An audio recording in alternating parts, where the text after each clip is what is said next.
हम तो सोच रहे थे जल्दी पल्दी करके आगे निकले, अब अपने आप ही वो विषय ऐसा याद आया तो थोड़ा कह के बस चलते हैं। आज प्रथम स्कंद शुरू होगा। तो तुंगभद्रा यानी कि अतिशय कल्याण करने वाले शरीर में एक आत्मा रहती है जो कि आत्मदेव ब्राह्मण है। उसकी एक पत्नी है जिसका नाम धुंधुली है, यानी कि हमारी मति उसकी पत्नी है। और इस आत्मा के आत्मदेव के पास में सब कुछ है पर संतान नहीं है। संतान क्या है? सुख। शरीर है कल्याण करने वाला, पत्नी है मति धुंधुली, आत्मदेव स्वयं आत्मा है, परंतु इसके पास संतान नहीं है। संतान यानी कि सुख। सब भाग रहे हैं उसी के लिए।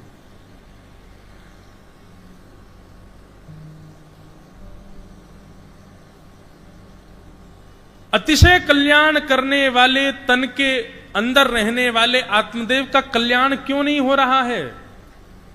क्योंकि पत्नी धुंधुली है। धुंधुली यानी कि मति कैसी होती है? धुंधुली होती है। अभी यहां की बात तो नहीं है, पर कहीं अगर बाहर कथा हो रही हो और कथा के थोड़ी दूरी पर कोई विषयासक्त कोई लीला हो रही हो तो निश्चित भीड़ कहां ज्यादा होगी? विषयी क्रिया जहां ज्यादा हो रही होगी वहां ज्यादा भीड़ होगी। और कथा में भीड़ बुलाने के लिए प्रचार करना पड़ता है, लेकिन बीच चौराहे पर 4 लोग लड़ने लग जाओ, 2 लोग लड़ने लग जाओ, भीड़ अपने आप आ जाएगी। बिन बुलाए आवेंगे पहचान नहीं है तो भी आ जाएंगे। सांसारिक विषय भोग की वस्तु जहां दिखती है हमारा मन अपने आप भाग जाता है वहां पर। अतिशय कल्याण करने वाला शरीर तो है हमारे पास में, लेकिन मति धुंधुली है। मति धुंधुली है। उसको कल्याण नहीं दिखता है। उसको लगता है ये शरीर मिला है, इसके अंदर 10 नौकर मिले हैं हमको, पंच ज्ञान इंद्रिय पंच कर्म इंद्रिय। श्री डोंगरे जी महाराज अपनी कथा में कहते हैं इंद्रियां कौन है? हमारी नौकर हैं। पर हो क्या गया है?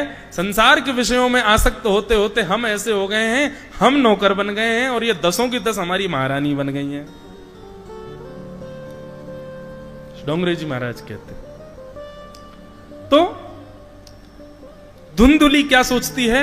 बोले कि कल्याण काय को करवाना है इस शरीर से, इससे तो भोग भोगो। नेत्रों से दर्शन क्या करने? नेत्रों से विषय देखो। कानों से कथा क्या सुननी? कानों से पुअड़ संगीत सुनो। जीव से प्रसाद क्या पाना है? जीव से तो अपने इच्छा मनवांछित इच्छा पूरी करने वाले उस व्यंजन को खाओ। पैरों से परिक्रमा क्या लगानी है? पैरों से तो ऐसी जगह जाओ जहां विषय मिले। हाथों से सेवा क्या करनी है? हाथों से तो दूषित कर्म करो। ये धुंधुली इस कल्याण करने वाले शरीर से उस आत्मदेव को सुख की प्राप्ति नहीं होने देती। लेकिन ये आत्मदेव बेचारा परेशान है, सुख चाहिए, पुत्र चाहिए। तो एक दिन आत्महत्या करने के लिए वन में जाता है और तभी वहां पर एक संत इसको मिल जाते हैं। वो संत इसको कहते हैं कि अरे आत्मदेव, इस जन्म क्या 7 जन्मों तक तुम्हारी संतान नहीं होगी। आत्मदेव चरणों में गिर जाता है, मुझे तो संतान चाहिए, सही चाहिए चाहिए चाहिए। संतों के पास जाकर के यही तो करते हैं हम। एक बार महाराज जी हाथ धर दो हमारे सिर पर। अब यहां तो चलो अपरस का भाव है, छूते नहीं एक दूसरे को। कई बार महाराज जी, कहीं की बुराई नहीं कर रहा हूं मैं, पर मध्य प्रदेश में कई क्षेत्र ऐसे हैं वहां कथा होती है तो लोग बाग प्रणाम करेंगे और तब तक झुके ही रहेंगे जब तक आप हाथ नहीं धर दो उनके ऊपर। अगर आपने बिना हाथ धरे निकल गए तो वो कहेंगे महाराज बड़ा बेकार है, आशीर्वाद ही नहीं दिया। आप दूर से अगर यूं ही कर दो तो इससे काम नहीं, हाथ धरो। और कई जगह तो ये है कि वहां ऐसे नहीं पीटा तो आशीर्वाद नहीं मानते। ऐसा भाव है लोगों के सब जगह, मुंडे मुंडे मतिर भिन्ना। तो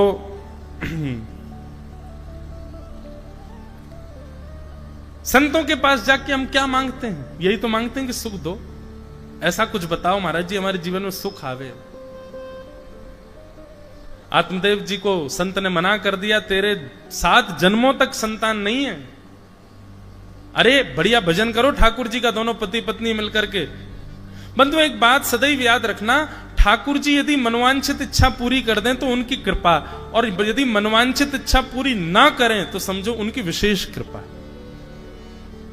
इस बात को सूत्र बना करके अपने एक कागज में लिख के लेना, जो मैं चाहता हूं मुझे मिल जाता है तो मतलब भगवान की कृपा, और जो मैं चाहता हूं वो मुझे नहीं मिलता है तो मतलब भगवान की विशेष कृपा। ये एक कागज में लिख लो और अपने पॉकेट में 24 घंटे 12 महीने रखा करो।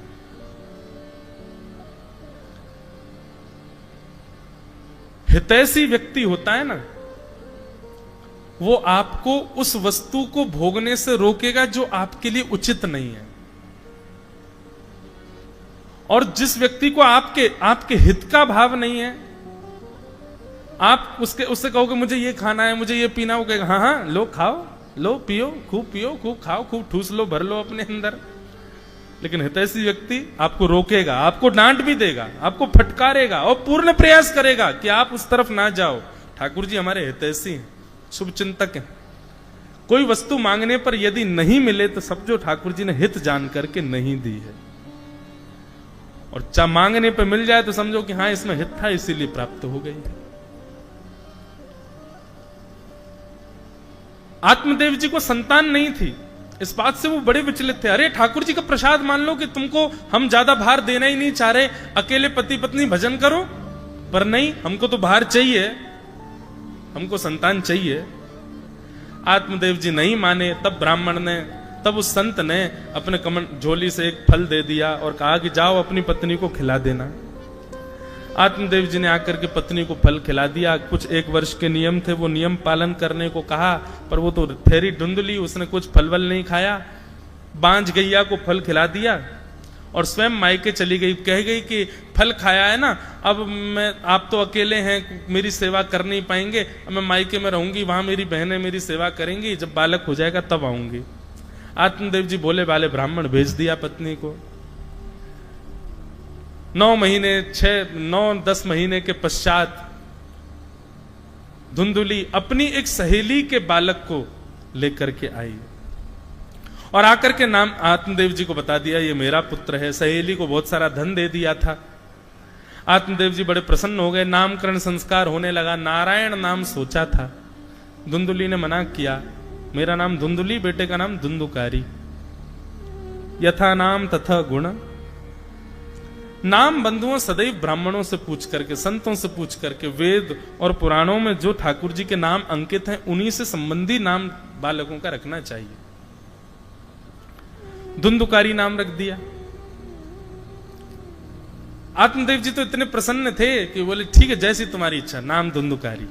इतने में ही सेवकों ने आकर के बताया, बोले महाराज आपके गौशाला में गैया ब्याई है, उसने भी मानवों जैसे बालक को जन्म दिया है।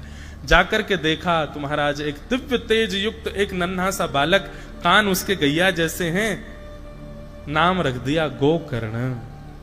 गोकर्ण का मतलब गैया जैसे कान वाला तो है ही, पर गोकर्ण का एक अर्थ होता है गो यानी कि ज्ञान। जो अपने कानों से केवल ज्ञान संबंधी चर्चाओं को ही श्रवण करता हो, अन्यत्र किसी चर्चा में अपने कानों को न लगाता हो, वह है गोकर्ण। गोकर्ण। श्री गोकर्ण जी महाराज, ये 2 बालक आत्मदेव जी के घर में उत्पन्न हुए। धीरे धीरे दोनों बड़े हुए। धुंधुकारी महान दुष्ट हो गया और गोकर्ण पंडित ज्ञानी बना। माता पिता पर अत्याचार करने लगा धुंधुकारी। तो एक दिन मां ने तो कुआं में कूद करके प्राण त्याग दिए और पिताजी घर छोड़ करके वन में चले गए। तब श्री गोकर्ण जी महाराज अपने पिताजी के पास आए और यहां आकर के उन्होंने गोकर्ण गीता, श्री गोकर्ण जी महाराज अपने पिताजी को जो 2 श्लोक सुनाते हैं, इसको गोकर्ण गीता कहते हैं। इतना सुंदर अर्थ है इनका, यदि इन पर ही बोलना चाहें तो 2 दिन इन पर प्रवचन हो सकता है। इतना सुंदर अर्थ है श्री गोकर्ण जी महाराज के इन वचनों का। बहुत ध्यान से सुनिए। पिताजी महाराज घर परिवार त्याग करके जंगल में आ गए। तभी गोकर्ण जी आए, बोले पिताजी क्या हुआ? कि असारह खलु संसारे दुख रूप विमोहका सुतः कस्य धनम कस्य स्नेहवान जलते निशम। धुंधुकारी जी, गोकर्ण जी महाराज सामने बैठे हैं। आत्मदेव जी कहने लगे, ये संसार कितना निश्वर है, कहां मैं एक समय रोता था कि मेरे संतान नहीं है, मेरे संतान नहीं है, मेरे संतान नहीं है, और आज देखना बेटा, मेरे रोने का कारण मेरी संतान है कि मुझे संतान क्यों हो गई। इससे अच्छा तो मैं बिना संतान का ही था। इस संसार में सब दुख का कारण है, चाहे संतान हो, चाहे धन हो, चाहे संसार की कोई भी वस्तु। मैंने एक बार एक बात कही थी बंधुओं, आप जिसको प्रेम भरी दृष्टि से देख लोगे वही आपसे दूर हो जाएगी। क्यों? क्योंकि संसार का नियम है।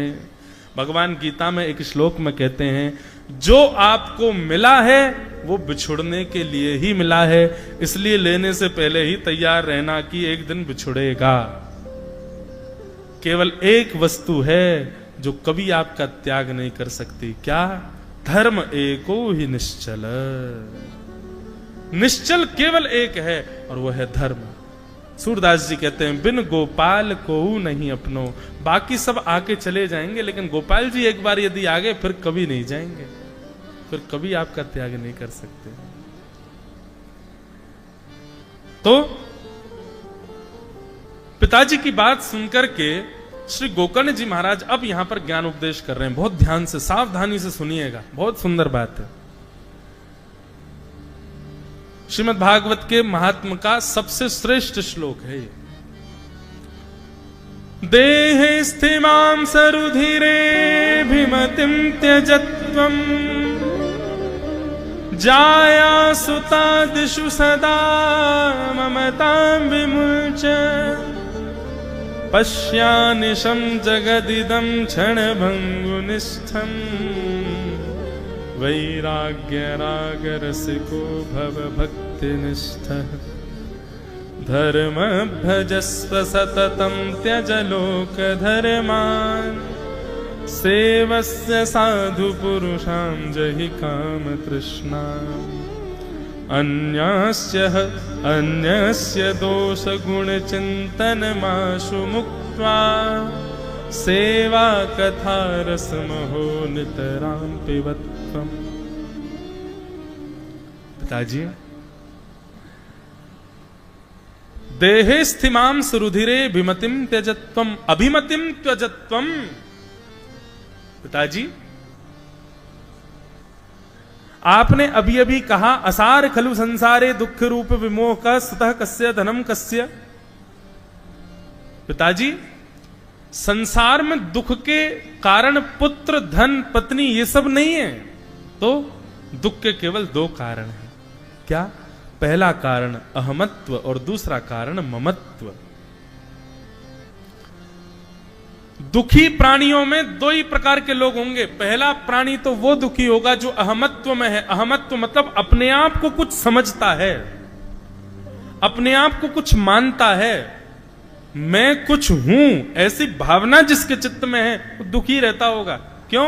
वो अपने आप को जो मान चुका है उसको वैसा कोई मानने से अस्वीकार कर दे वो दुखी हो जाता है। पहला दुखी व्यक्ति संसार में अहम में रहने वाला व्यक्ति है, और दूसरा दुख में रहने वाला व्यक्ति ममत्व है, जो संसार को अपना माने बैठा है। पिताजी, ये दो ही दुख के कारण हैं, अहमत्व और ममत्व। पहला दुखी व्यक्ति वो है जो स्वयं को कुछ मानता है, और दूसरा दुखी व्यक्ति वो है जो संसार के लोगों को अपना मानता है। ये दो ही लोग दुखी हैं। कितना सुंदर सूत्र श्री गोकर्ण जी महाराज दे रहे हैं।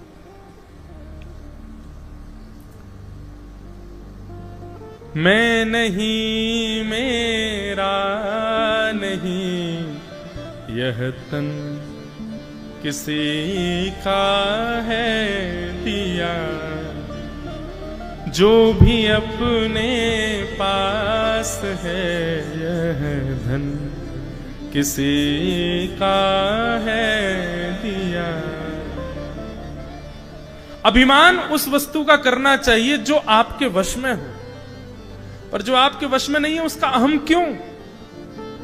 इस शरीर का अहम करने वाले लोग आज आज्ञा कर दो अपने शरीर को, क्या भाई बहुत हो गया, अब तू इतना ही रहना, इससे ज्यादा वृद्ध मत होना, अब तू यहीं डट जा, यहीं रुक जा, इससे अतिरिक्त तेरी आयु बढ़नी नहीं चाहिए।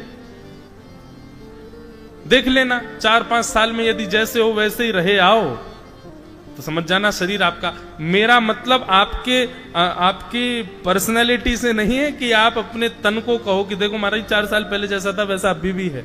योग में इतनी ताकत है वो वैसा ही रहने देगा। पर कई बार समय बढ़ने पर बुद्धि विकृत होती है, विचारधाराएं विकृत होती हैं। केवल हमारा तन बड़ा नहीं होता, बहुत कुछ भीतर से हमारी विचारधाराओं में और बुद्धि में भी विक्रय होता है।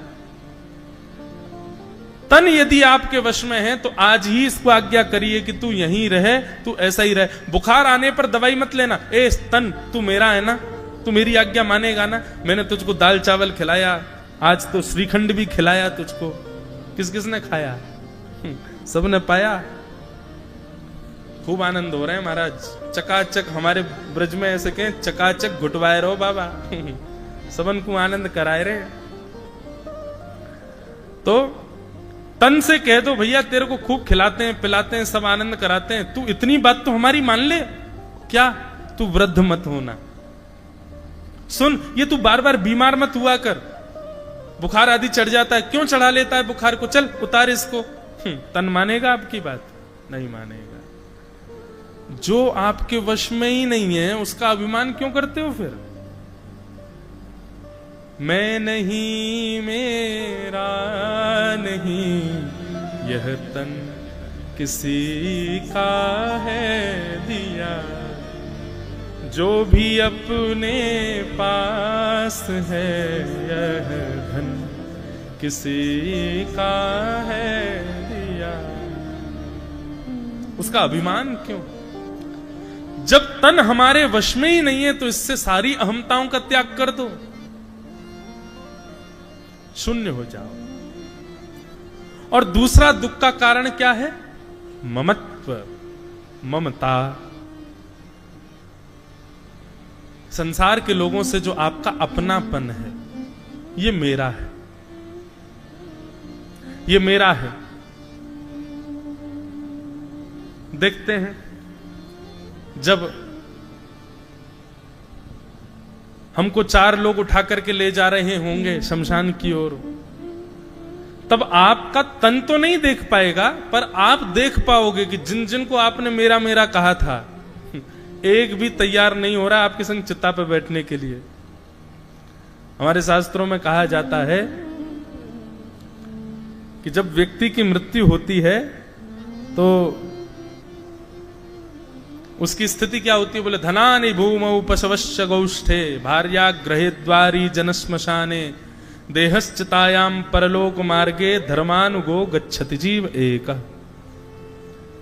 वो धन को अपना मानता था पर धन जहां था वहीं रखा रह गया। वो निकल के बाहर नहीं आया। अरे मेरा मालिक इसने मुझे कमाया था, मैं इसके साथ जाऊंगा? नहीं, नहीं जाएगा।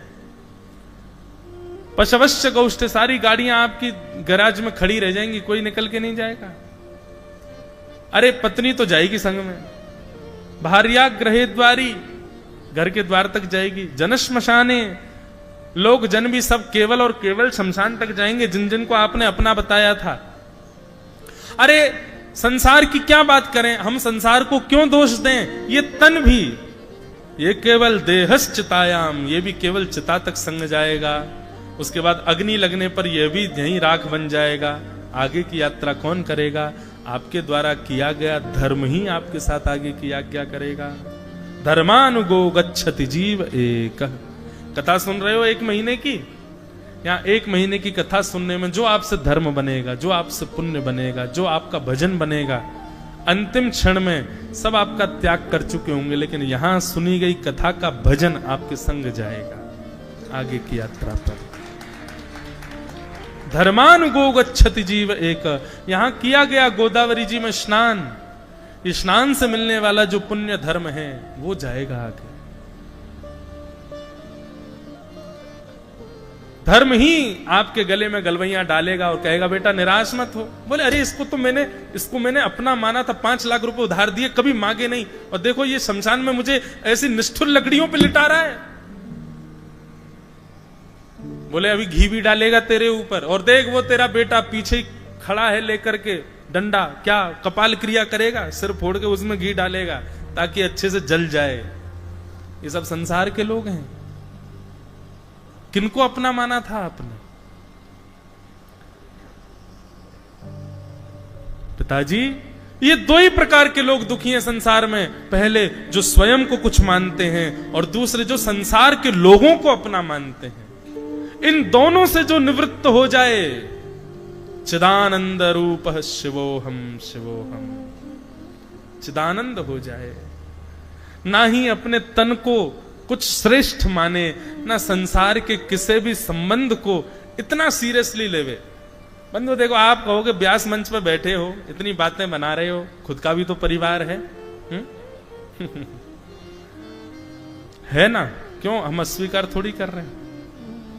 पर मैं कथाओं में एक बात कहा करता हूं कि भगवान ने हम मानवों को एक बहुत अच्छी कला से अलंकृत किया है। और वो कला क्या है? हमको नाटक करना बहुत अच्छा आता है। हम मानव लोगों को नाटक बहुत बढ़िया आता है।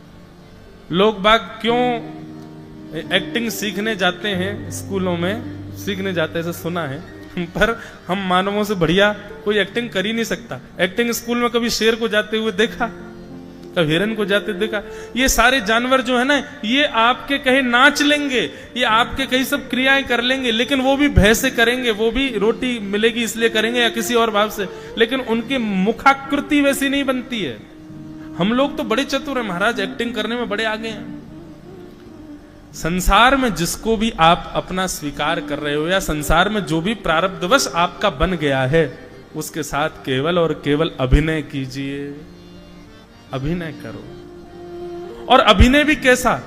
जैसे अभिनय करने वाला जब पर्दे पर दिखता है तो लगता ही नहीं है कि अभिनय कर रहा है, ऐसा लगता है ये वास्तविकता है। ऐसा अभिनय करो, संसार के साथ में अभिनय करो और ठाकुर जी के साथ में वास्तविक रहो।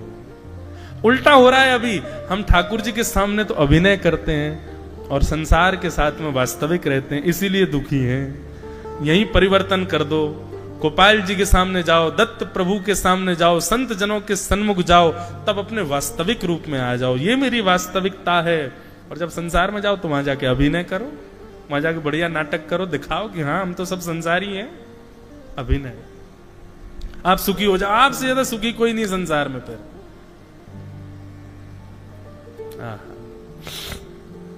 तो जाया सुता दिशु सदा ममतां विमुंच पश्यानि सम जगदिदं क्षणभंगुनिष्ठं वैराग्य राग रसिको भव भक्ति निष्ठ। पिताजी इस प्रकार इन दोनों का त्याग करो, अहमत्व और ममत्व, यही संकल्प लीजिए। कथा से इसका त्याग करना है। अहमत्व, हम कुछ हैं, ये भाव ही नहीं आवे चित्त में। और संसार का कोई व्यक्ति मेरा कुछ है, ये भाव भी ना आवे, चित्त में ना आवे, व्यवहार में तो आवे। धर्म को भजो त्यजलोक धर्मान सेवस्य साधु पुरुषाम जहि काम तृष्णाम, काम तृष्णा से रहित होकर के साधु पुरुषों की सेवा करो। और सबसे बड़ी बात, ये अहमत्व और ममत्व को हमारे भीतर जीवित जो रखता है, इनका भोजन कौन है? अहमत्व और ममत्व का। कितनी सुंदर बात है। अन्यस्य दोष गुण चिंतन माशु मुक्त्वा, दूसरों में दोष और गुण देखना, ये दोष और गुण देखने की प्रवृत्ति ही हमारे चित्त में अहमत्व और ममत्व को जीवित रखती है। तो एक तरीका यह भी है, यदि आप दोष और गुण देखना बंद कर दोगे तो अन्न नहीं मिलेगा, और जब राशन ही नहीं मिलेगा तो भूखे प्यासे बेचारे अहमत्व और ममत्व दोनों मर जाएंगे, दोनों नष्ट हो जाएंगे। तो अहमत्व और ममत्व का भोजन क्या है? बोले दूसरों में दोष और गुण देखना। अन्यस्य दोष गुण चिंतन माशु मुक्त्वा, उससे मुक्त होइए। कैसे मुक्त होंगे? बोले सेवा कथा रसमहो नितराम पिबत्वम, ठाकुर जी की कथा को सुनो, साधु पुरुषों की सेवा करो और निरंतर करते रहो। इसी प्रभाव से ही धीरे धीरे अपने आप आपका अहमत्व और ममत्व दोनों समाप्त हो जाएंगे। बोले वृंदावन बिहारी लाल की। श्री गोकर्ण जी महाराज जी का इतना सुंदर ये वक्तव्य भागवत के महात्म में। उसके बाद बंधुओं फिर कथा आती है कि आत्मदेव जी ने भी भगवत धाम को प्रस्थान किया। वहां पर वैश्याओं को लेकर के धुंधुकारी आ गया, वैश्याओं ने उसको मार दिया। अपने दुष्कर्मों के परिणाम से वो एक प्रेत बन गया।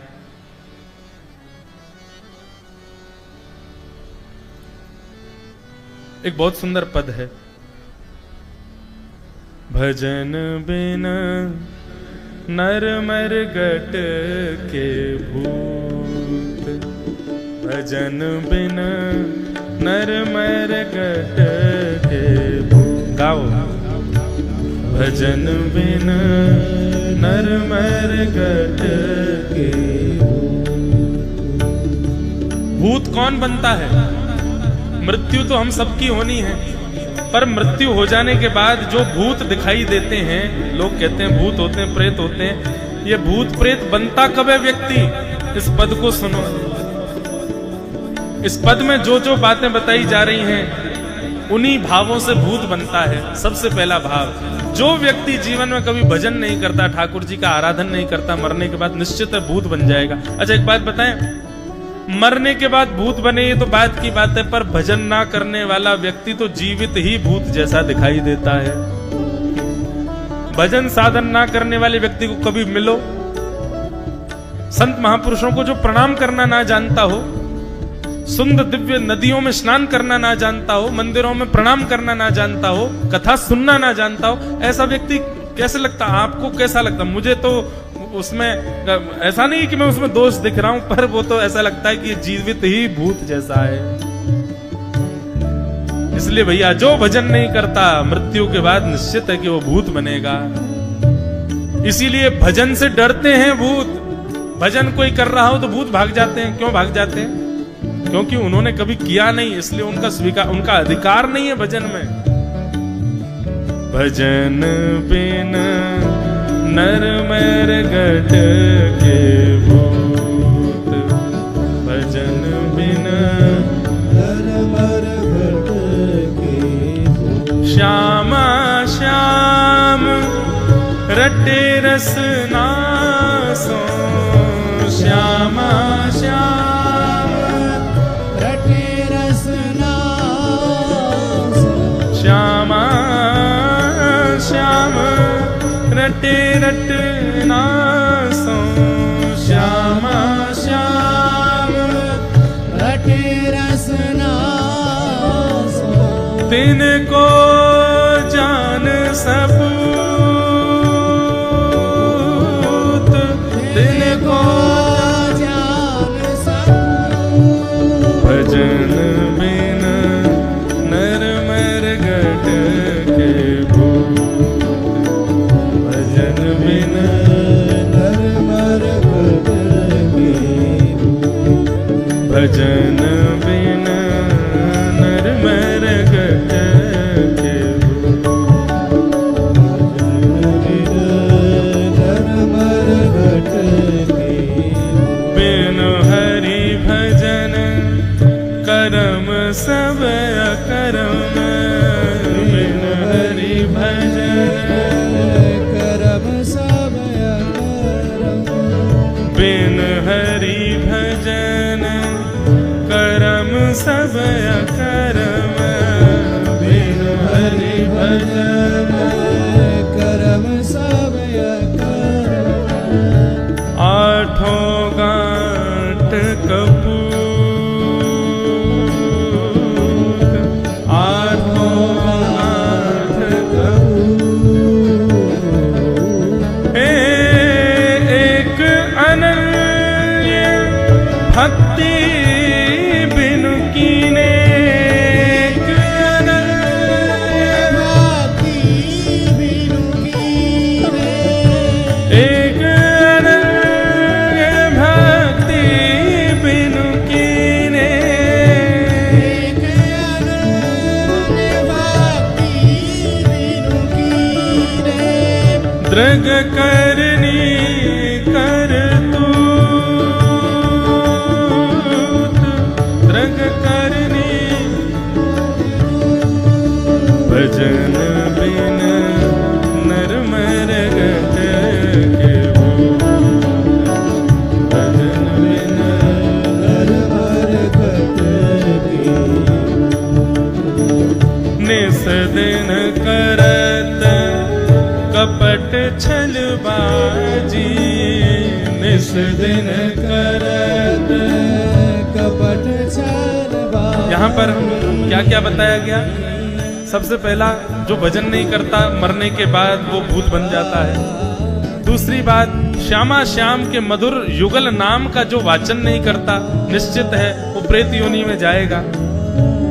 बिना हरि के भजन के कोई भी कर्म करता है वो अकर्म बन जाता है, और अकर्म बनने पर यदि मृत्यु हो गई तो निश्चित है कि प्रेत योनि में जाना पड़ेगा।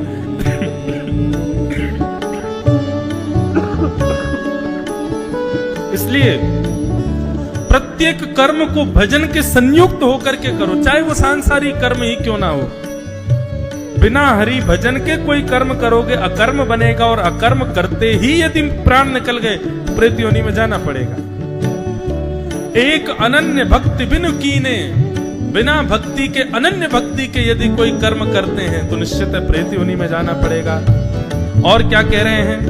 निस दिन करत कपट छलबाजी, निस दिन करत कपट छलबाजी, समझे नाही अभूत, समझे नाही अभूत, ए सरस माधुरी अंत काल में, सरस माधुरी अंत काल में, मारेंगे यमदूत, मारेंगे यमदूत, भजन बिन नर मर गए, भजन बिन नर मर गए, भजन बिन नर मर गए,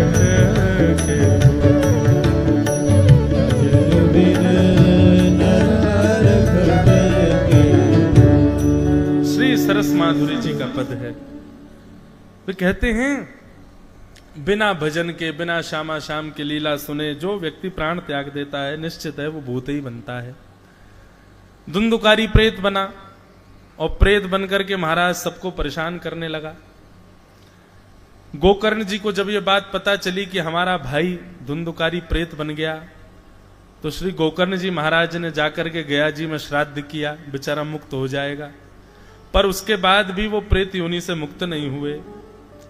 अभी कुछ दिन पहले वृंदावन में चर्चा चल रही थी, तो प्रश्न उठा कि अगर इस विषय को मान्य देते हैं कि गया श्राद्ध से धुंधुकारी को मुक्ति नहीं मिली, तो गया श्राद्ध की महिमा कम हो रही है, और जबकि गया श्राद्ध की तो बड़ी महिमा है।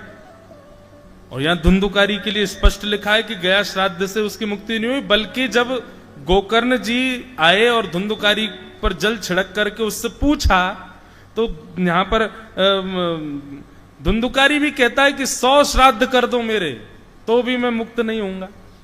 तो गया श्राद्ध की तो इतनी महिमा बताई गई शास्त्रों में, और यहां पर कह रहे हैं कि गया श्राद्ध से मुक्त नहीं हुआ। क्यों मुक्त नहीं हुआ? बोले क्योंकि श्री गोकर्ण जी महाराज गया जी में श्राद्ध कर रहे थे, तो जिस गोत्र का उच्चारण कर रहे थे उस गोत्र का वो था ही नहीं, वो तो किसी और का पुत्र था, और किसी अन्यत्र का पुत्र होने की वजह से उसका गोत्र अलग था। गोत्र विलग होने की वजह से वो अपने भूत योनि से मुक्त नहीं हो रहा था बेचारा। अब यहां महिमा भागवत जी की ऐसी नहीं है कि गया श्राद्ध से जो मुक्त नहीं हुआ वो भागवत जी से मुक्त हो गया, बल्कि महिमा इस प्रकार है जिसका गोत्र भी भूल गए हैं, ऐसा व्यक्ति भी यदि प्रेत योनि में है, उसके लिए श्रीमद् भागवत की कथा यदि करा दी जाए तो वो अपने प्रेत योनि से मुक्त हो जाएगा, उसका गोत्र ना हो तो भी। सूर्य नारायण भगवान ने आज्ञा करते हुए कहा, श्रीमद् भागवतान मुक्ति सप्ताहम वाचनम कुरु इति सूर्य वचः सर्वै धर्म रूपम तु विश्वतम। श्रीमद् भागवत की कथा श्री गोकर्ण जी महाराज ने की, और कथा 7 दिन की जैसे ही पूरी हुई, सप्ताह कथा पूर्ण होते ही महाराज धुंधुकारी दिव्य रूप में प्रकट हो गया, हरि रूप प्राप्त हो गया, चतुर्भुज रूप मिल गए उसको। प्रणाम करते हुए जैसे ही विमान में बैठ करके जाने लगा, गोकर्ण जी महाराज ने हरि दूतों से पूछा कि भैया कथा तो सबने सुनी, आप इन्हीं को ही क्यों ले जा रहे हो? तब हरि दासों ने कहा है, श्रवणस्य विभेदेन फलभेदोत्र संस्थितः श्रवणम तु कृतम सर्वै न तथा मननम कृतम। श्रवण भेद की वजह से ऐसा हुआ है। सब लोगों ने सुना तो है पर मनन नहीं किया है। धुंधकारी कोने में बैठ करके प्रेत योनि में सुन भी रहा था, मनन भी कर रहा था, इसलिए उसके लिए विमान आया है। हमारे पूज्य गुरुदेव भगवान पूज्य पिताजी महाराज कहते हैं 2 स्थिति में विमान आता है। पहली स्थिति क्या है? बोले श्रवण भी करो और फिर उसका मनन भी करो। अगर आपने मनन करते हुए श्रवण करना कथा प्रारंभ कर दिया तो निश्चित है कथा की विश्रांति पर विमान आ जाएगा। अब कई लोग तो इसी भय से ही मनन नहीं करेंगे, कहीं विमान नहीं आ जाए अंतिम दिन। और दूसरी बात पूज्य गुरुदेव भगवान कहते हैं कि विमान तब ही आएगा जब जाने को तैयार बैठोगे। और कोई जाने को तैयार नहीं है, केवल कथा श्रवण कर रहा है और अभी अपनी सेवा और ठाकुर जी के भाव में रत रहना चाहता, उसके लिए विमान नहीं आएगा। विमान कथा में आता भी उसी के लिए है जो मनन करते हुए ये भी तैयारी रखे कि मुझे जाना ही है, निश्चित है उसके लिए विमान आएगा। और कोई तैयार नहीं है, वो मनन कर रहा है कथा का, तो उसके लिए विमान नहीं आएगा। तो 2 स्थितियां हैं। इस प्रकार भागवत जी का महात्म्य सुनाया गया। ऐसे भागवत जी के मधुर महात्म्य को हम प्रणाम करते हैं।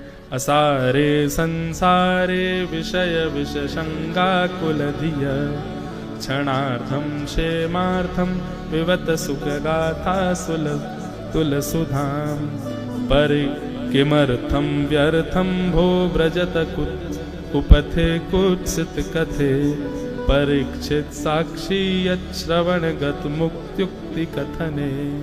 बोलो श्रीमद् भागवत महापुराण की। भागवत जी का उत्तर पूर्व महात्मा कहा गया। तत्पश्चात अब यहाँ से भागवत जी का प्रथम स्कंद प्रारंभ हो रहा है। भागवत जी के प्रथम स्कंद के प्रथम अध्याय में प्रवेश करते हुए आइए हम लोग प्रवेश करें।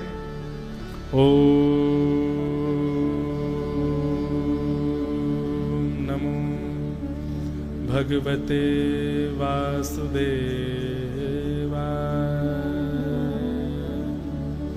ओम नमो भगवते वासुदेवाय।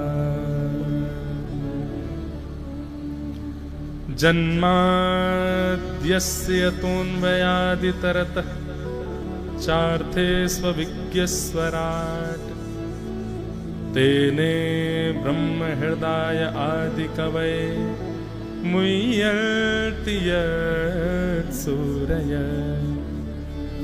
तेजो वारि मृदां यथा विनिमयो यत्र तृषगो मृषा धाम्ना स्वेन सदा निरस्तकुहकं सत्यं परम धीमहि धर्म प्रोजितकैतवोत्र परमो निर्मत्सराणां सतां वैद्यं वास्तवमत्र वस्तु शिवदं तापत्रयोन्मूलनम्। श्रीमद्भागवते महामुनिकृते किं वा परैरीश्वरः सद्यो हृद्यवरुध्यते त्रिकृतभिः शुश्रूषुभिस्तत्क्षणा निगमकल्पतरोर्गलितं फलं सुखमुखादमृतद्रवसंयुतं पिबत भागवतं रसमालयं मुहुरहो रसिका भुवि भावुका। बोलो श्रीमद्भागवत महापुराण की जय। अब यहां से हम प्रथम स्कंद में प्रवेश हो गए। अब नाव में बैठ गए हैं और ये निश्चित है कि अब पार उतर के ही मानेंगे। अब ये अनुष्ठान चल रहा है मास पर्यंत का। आज से प्रथम स्कंद प्रारंभ। हम थोड़ा सा भाव व्याख्या का करके उसके बाद कथा को विश्राम देंगे। श्रीमद् भागवत का प्रारंभ होता है जन्म। अच्छा, एक भाव वैयाकरणी मानते हैं कि जकार से प्रारंभ होना, जकारांत से प्रारंभ होना दग्धाक्षर शब्द है। जकार से प्रारंभ हो तो समझो कि गाने वाला, कहने वाला, लिखने वाला, उसका हृदय जो है वो संदग्ध है, वो व्याकुल है।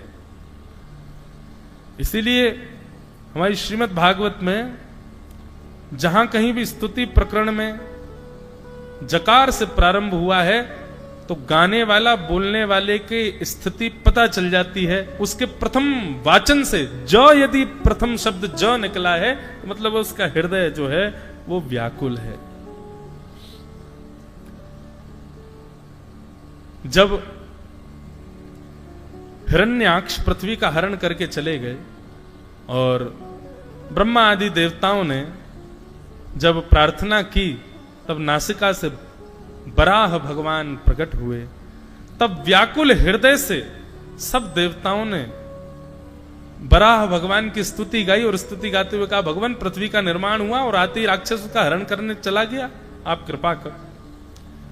तो वहां पर जो स्तुति गाई गई बराह भगवान की, उसका प्रारंभ ज से हुआ।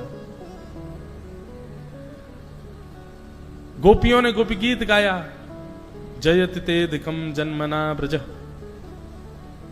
श्रुतियों ने वेद स्तुति गाई, जय जय जय अजाम जित दोष ग्रभीत गुणा तुमसी यदात्मना समवरुद्य समस्त भग। सब जकारांत से ही प्रारंभ हुआ है। और आज हम आप सब लोग भी हृदय से संदग्ध हैं। इसीलिए वृंदावन जाते हैं या कहीं भी जाते हैं तो मुख से जय जय श्री राधे, जय जय कहते ही सबके अपने आप ही हाथ खड़े हो जाते, मतलब सबका हृदय व्याकुल है, आर्त भाव सबके चित्त में है। ऐसे ही हमारे श्री वेदव्यास जी महाराज, उनका चित्त भी व्याकुल था, व्यथित है।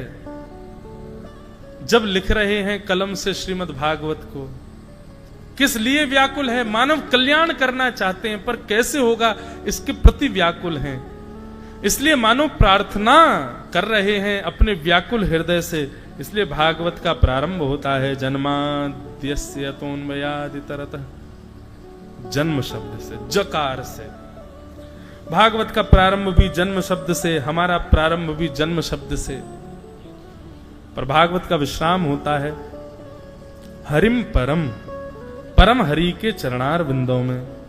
और हमारा विश्राम होता है हॉस्पिटल में, वेंटिलेटर में, हार्ट अटैक में, कैंसर में।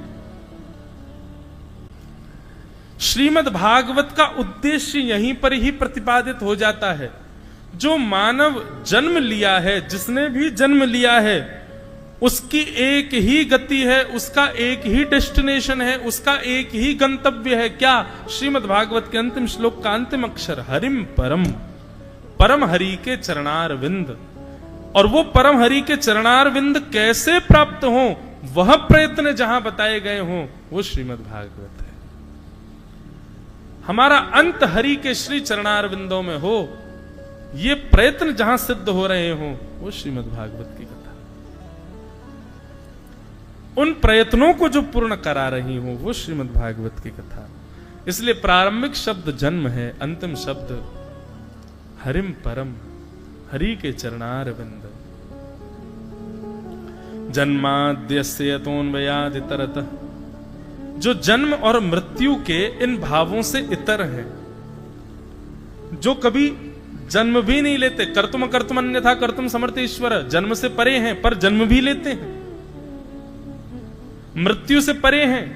कभी मृत्यु, भगवत गीता में भगवान कहते हैं मेरे शरीर को पंच तत्व में विलीन होना है, मेरे शरीर को पंच तत्व में विलीन होने वाला ऐसा जो व्यक्ति जानता है कि मेरा शरीर पंच तत्व में विलीन होता है, वो व्यक्ति अपवित्र है, उसको देखने वाला पे अपवित्र है। ठाकुर जी कभी मृत्यु का भाव, ये सब कभी ठाकुर जी के लिए प्रयोग नहीं होता। जो जन्म मृत्यु से परे हैं पर फिर भी जन्म लेते हैं, उनकी लीला बड़ी विचित्र है। चार थे स्वविज्ञ स्वराट, जो अविज्ञ हैं, अनविज्ञ नहीं हैं, सब जानते हैं कौन किस भाव से, किस विषय से, किस स्थिति से आया है, जो सबके हृदय की जानते हैं। तुम जानत सब अंतर्यामी, जो सब अविज्ञ हैं, और स्वराट, किसी से प्रकाश लेने की आवश्यकता नहीं, ठाकुर जी स्वराट हैं, स्वयं प्रकाशवान हैं। तेने ब्रह्म हृदय आदि कवये, आदि कवि ब्रह्मा को भी जो ज्ञान देते रहते हैं, आदि कवि ब्रह्मा भी जिनके अधीन रहता है। मुह्यन्ति यत् सूरयः, बड़े बड़े देवता भी जिनके ऊपर मोहित रहते हैं, जिनकी लीलाओं पर, जिनके भावों पर, जिनके दर्शन के लिए मुह्यन्ति, मोहित रहते हैं। तेजो वारि मृदाम यथा विनिमयो, पंच तत्व जिनके अधीन हैं, हम पंच तत्वों के अधीन हैं, पर पंच तत्व जिनके अधीन हैं, पृथ्वी जल अग्नि वायु आकाश जिनके अधीन है। तेजो वारि मृदाम यथा विनिमयो यत्र सर्गो मृषा, जो लीला करते हैं, पर लीला कई कई बार अमृष लगती है कि ये वास्तविकता नहीं है, पर होती वो वास्तविक है। ऐसी लीलाओं का सुंदर उपक्रम करने वाले। तेजो वारि मृदाम यथा विनिमयो यत्र सर्गो मृषा, धाम्ना स्वेन सदा निरस्त कुहकम सत्यम परम धीमहि। ऐसे परम ज्ञान जिनसे प्रारंभ होता है, ज्ञान का जो मूल रूप है, ऐसे परम सत्य को हम बारंबार प्रणाम करते हैं। श्री वेदव्यास जी महाराज ने भागवत के प्रारंभिक श्लोक में किसी देवी देवता का नाम नहीं गाया। क्यों? उनके मन में भाव है किसी देवी का नाम लिखूंगा, किसी देवता का नाम लिखूंगा, आपस में कहीं इन लोगों में वाद विवाद और ये भावना आ जाए कि ये श्रेष्ठ है। तब वेदव्यास जी महाराज लिखते लिखते लिखते लिखते लिखते अंत में लिखते हैं, जो भी परम सत्य है मैं उसको वंदन करता हूं, मैं उसको प्रणाम करता हूं। अच्छा, ये परम सत्य कौन है? इसके प्रतिपादन के लिए श्री वेदव्यास जी महाराज ने 10वें स्कंद में भगवान श्री कृष्ण जब प्रकट होते हैं तब 9 बार सत्य कहा। वेदव्यास जी कौन है? नमोस्तुते व्यास विशाल बुद्धे, उनकी बुद्धि को पाना बहुत बड़ी बात है। वेदव्यास जी महाराज स्पष्ट रूप से कह भी नहीं रहे कि मैं कृष्ण को प्रणाम कर रहा हूं, पर अस्पष्ट रूप से भागवत में वर्णन कर देते हैं कि जिस परम सत्य को मैंने प्रथम श्लोक में प्रणाम किया वो कौन है। उसको 9 बार सत्य कहा गया श्रीमद् भागवत के 10वें स्कंद में। सत्य व्रतम सत्य परम त्रिसत्यम सत्यश्च योनिम निहितम च सत्ये सत्यस्य सत्य मृत सत्य नेत्रम सत्यात्मकम त्वाम शरणम प्रपन्ना। गिनती करो कितनी बार सत्य आया। सत्य व्रतम सत्य परम त्रिसत्यम सत्यश्च योनिम निहितम च सत्ये सत्यस्य सत्य मृत सत्य नेत्रम सत्यात्मकम त्वाम शरणम प्रपन्ना। 9 बार। 9 का पहाड़ा जो होता है, पहाड़े में जितने भी अंक आते हैं सबको प्लस कर दो, 9 ही आता है उत्तर। 9 परिपूर्ण अंक माना गया। माने वेदव्यास जी महाराज ने प्रारंभिक श्लोक में सत्यम परम धीमहि कह दिया, मैं परम सत्य को वंदन करता हूं। देवता बोले कौन परम सत्य? बोले जिसमें ये गुण हो वो परम सत्य। प्रकट नहीं किया कि मैं श्री कृष्ण को वंदन कर रहा हूं, पर 10वें स्कंद प्रारंभ होते ही 9 बार सत्य सत्य सत्य सत्य सत्य कहकर के वेदव्यास जी कह देते हैं परम प्रारंभिक के सत्य में और अंत में भी सत्यम परम धीमहि। 3 बार सत्य की वंदना की है भागवत में, प्रारंभ में, मध्य में और विश्राम में। तीनों बार जिसको मैं सत्य कह रहा हूं वो सत्य कौन है? बोले देवकी नंदन यशोदा नंदन ब्रज और चंदन, श्री कृष्ण ही वो परम सत्य हैं जिनको मैं वंदन कर रहा था। ऐसे परम सत्य श्री कृष्ण को हम बारंबार प्रणाम करते हैं। बोलो बाल कृष्ण लाल की जय। इस प्रकार अब कथा प्रारंभ हो गई है। प्रथम स्कंद यहां से प्रारंभ हो चुका है। अब कल से यहीं से कथा का क्रम आगे करेंगे। बड़े प्रेम और भाव से आज के विषय को विश्राम दें। हमारे वृंदावन का एक बड़ा मधुर संकीर्तन है, बहुत प्राचीन संकीर्तन है, सब लोग मेरे साथ गाओ। जय जय राधे कृष्ण राधे गोविंद, जय जय राधे कृष्ण राधे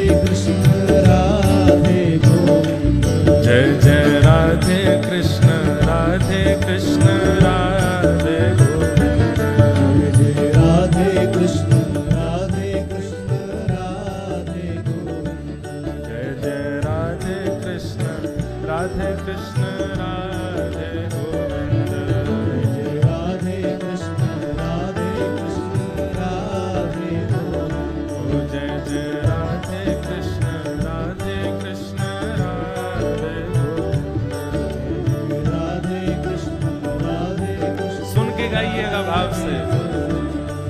हे केशव जी कल्याण गिरिधर छबीले लाल, केशव जी कल्याण केशव जी कल्याण गिरिधरण छबीले लाल, केशव जी कल्याण गिरिधरण छबीले लाल। मदन मोहन श्री वृंदावन चंद्र, मदन मोहन श्री वृंदावन चंद्र, मदन मोहन श्री वृंदावन चंद्र, मदन मोहन श्री वृंदावन। जय जय राधे कृष्ण राधे कृष्ण राधे